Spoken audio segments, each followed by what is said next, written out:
Nous, qu'est-ce que nous aimons? Qu'est-ce que j'aime vraiment au fond? Mais Géraldine, qui travaille avec moi, le sait, Laurent aussi, c'est parler avec des gens qui sont pas d'accord avec nous. Et je vais vous dire, même pour l'antenne, c'est souvent plus intéressant.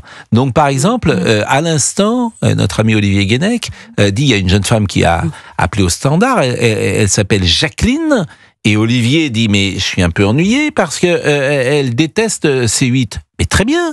J'ai dit à Olivier, on va écouter cette dame, Jacqueline. Elle est qu'elle déteste C8, tant mieux, mais qu'elle n'en écoute pas les autres. Moi, ce qui m'étonne toujours, il y a 300 chaînes.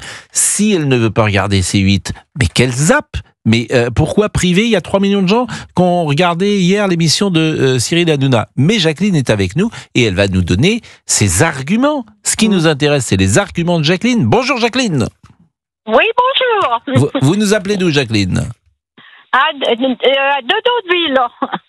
Ah bah, là, j'ai eu peur que vous ne saviez pas où vous habitez. Donc, de Daudeville, dites-vous? Deauville. Deauville, j'avais pas compris. Bon, vous êtes pour la fermeture de C8, c'est ça qui m'étonne. Je ne suis pas.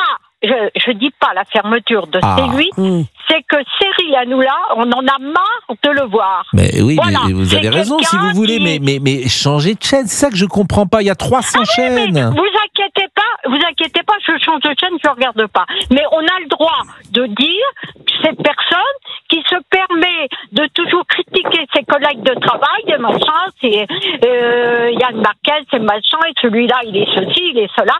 Et bon, ça devient fatigant, et si ça lui convient pas, il se tait, et puis c'est tout. Mais d'abord, vous avez raison de penser ce que vous pensez par définition. Moi, ça ne me gêne pas que vous pensiez ça. Il y a plein de gens aussi qui me détestent, moi, qui disent que je coupe la parole, que je suis insupportable, etc. Bon, tout ça, ça s'entend.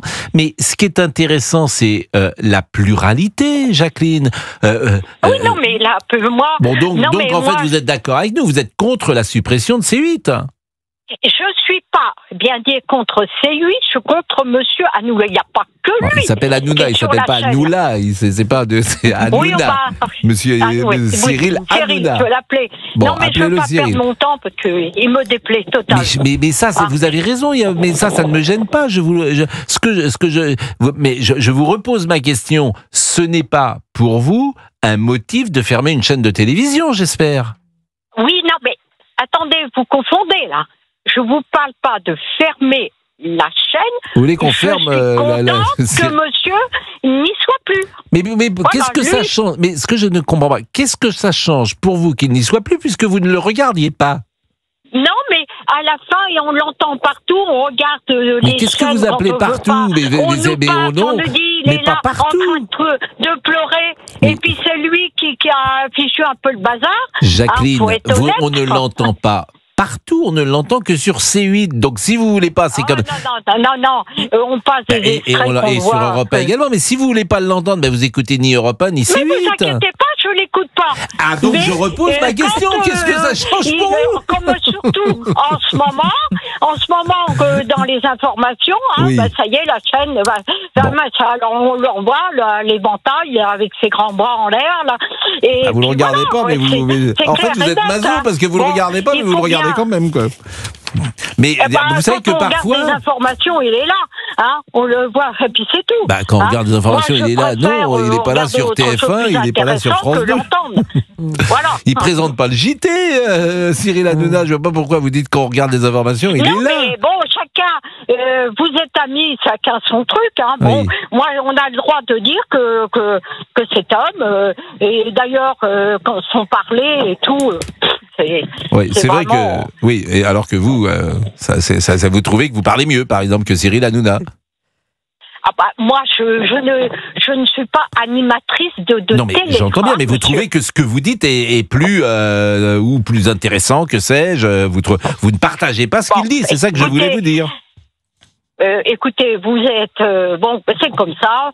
Moi, j'ai donné mon opinion. C'est très bien. Non, mais vous ne partagez pas son avis, vous savez le droit. Qui s'en va.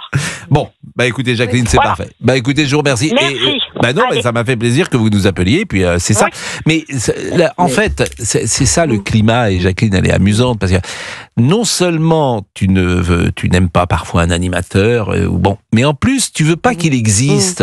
C'est ça qui est drôle, Pascal. Oui, c'est incroyable. Et pardon, mais C8, ce n'est pas que Cyril Hanouna. Donc j'entendais Jacqueline, si elle se réjouit de la fermeture de la chaîne.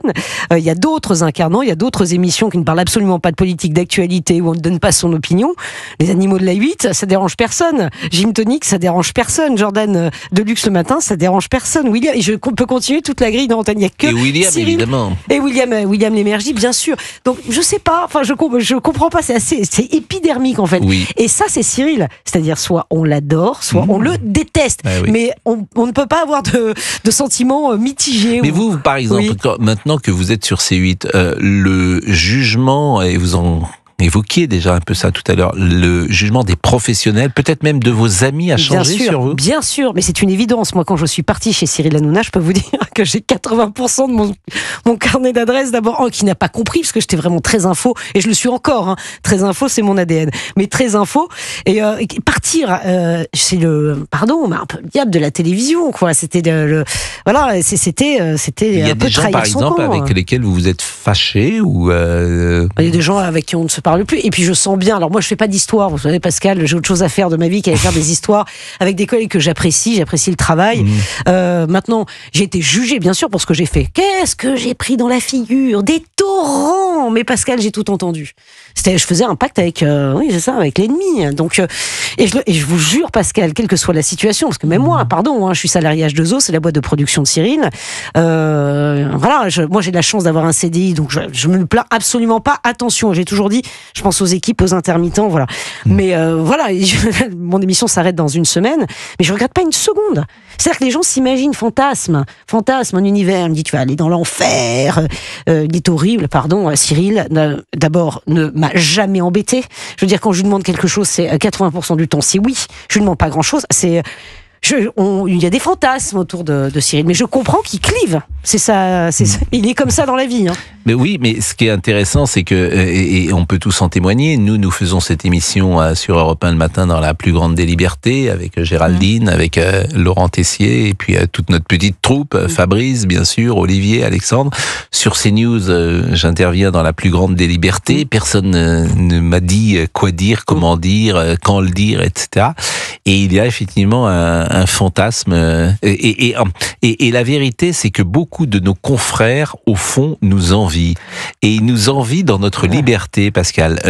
Moi, j'entends parfois, oui, mais toi, tu peux tout te permettre. Je peux pas tout me permettre du tout, contrairement à ce qu'ils disent. Mais ils me disent, oui, mais toi, chez toi, on peut dire ça, tu peux faire ça. Mais c'est vrai que le matin, lorsque j'arrive pour Europe ou pour CNews, nous disons ce qu'il nous semble intéressant de dire sur l'actualité avec la plus grande des libertés. D'ailleurs, je pense que l'émission que nous faisons là, sur le retrait de C8, on pourrait la faire nulle part ailleurs sur une autre chaîne de télévision. Je regardais hier, il n'y a pas beaucoup de réactions, Pascal, à part CNews, effectivement. Alors que c'est un sujet qui passionne les gens. La preuve, j'ai vu les audiences Touche pas à mon poste hier a fortement marché. Il se trouve que les audiences que nous avons fait hier sur CNews, qui en a beaucoup parlé, sont supérieures aux audiences habituelles. Pourquoi? Parce que ça touche les gens. Il y a 3 millions de gens, une chaîne en France qui s'arrête. Bon, en fait, ça devrait être... Et j'imagine les conférences de rédaction de LCI, de BFM,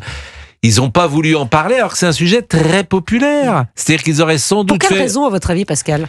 Mais parce que il y a une forme d'autocensure, parce que c'est précisément en fait ils n'ont pas envie de soutenir peut-être C8, ils n'ont pas envie de regretter cette décision, ils n'ont pas envie d'être dans ce camp-là, c'est une possibilité, il y en a peut-être d'autres. Ils veulent pas se mouiller, c'est ça, ils veulent pas se mouiller. Peut-être, pour quelle raison? Ça appartient à un autre groupe, peut-être. Oui, pour quelle raison, vous, à votre avis? Il y a aussi la concurrence, il y a ça, on parle pas de la concurrence. Moi, ça me dérange pas de parler de BFM et d'LCI, évidemment. Et si LCI... Je vous avais trouvé très chic quand vous souhaitez la bienvenue à vos concurrents. Mais oui. En début d'année, j'adore. Vous vous souvenez de Pascal Pro qui dit bienvenue à Rick Bonnet. Mais bien sûr. Mais là, je les connais.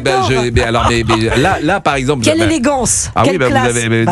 Bien sûr. Mais bon, là, mon nouveau concurrent du soir, Monsieur Svitek, c'est vrai qu'il est en difficulté le soir. Je peux pas dire autre chose. Par exemple, hier, moi, je vous donne les audiences d'hier, parce qu'elles sont tombées à 11h, les audiences des chaînes info, elles tombent toujours à 11h, oui, en décalage, c'est 9h pour hier soir, c'est quand même intéressant de le dire, hier soir, entre 20h05 et 20h55, CNews a réuni 909 000 personnes. 909 000 personnes. Bon, dans le même temps, nos amis de BFM, deuxième chaîne info hier soir, c'est 192 000 personnes. Monsieur Suitex, pour ne pas le nommer.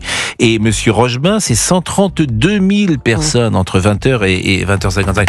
Bon, je fais... écoutez, je fais aucun tweet. Je fais aucun tweet sur les audiences. Aucun tweet sur les audiences. Vous n'en avez pas besoin. Aucun tweet d'audience. Jamais vous m'entendez en parler, sauf ce soir. Mais c'est vrai que tous les soirs entre 20h et 21h, non seulement on est devant, mais on fait 3 fois, 4 fois, 5 fois le score de nos concurrents.